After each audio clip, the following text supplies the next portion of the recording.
మోసాలు చేయటం, కేసులు పెట్టడం, భయభ్రాంతులు చేయటం మీకు వెన్నతో పెట్టిన విద్య. మీ కళ్ళు ఏమైపోయినా అడుగుతా ఉన్నా. ఈ రాష్ట్రంలో దళితుల మీద దాడులు జరిగితే, అఘాయిత్యాలు జరిగితే, అమానుషాలు జరిగితే పేటెంట్ చంద్రబాబుకి, చంద్రబాబు తాబేదారులకి తప్ప ఎవ్వరికీ లేదు. ఒక్క జగన్మోహన్ రెడ్డి గారి కోసం ఏనాడైనా మీరు మాట్లాడే కనీస అర్హత లేదు.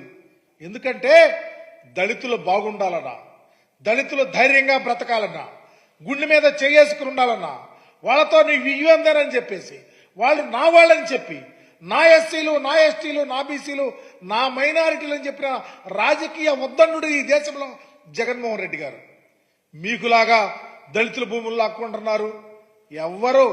నేను చెప్తా ఉన్నా, ఈ రాష్ట్రంలో దళితుల భూములు లాక్కుని తిని పందికొక్కులాగా బలిచింది తెలుగుదేశం పార్టీ తప్ప ఎవరు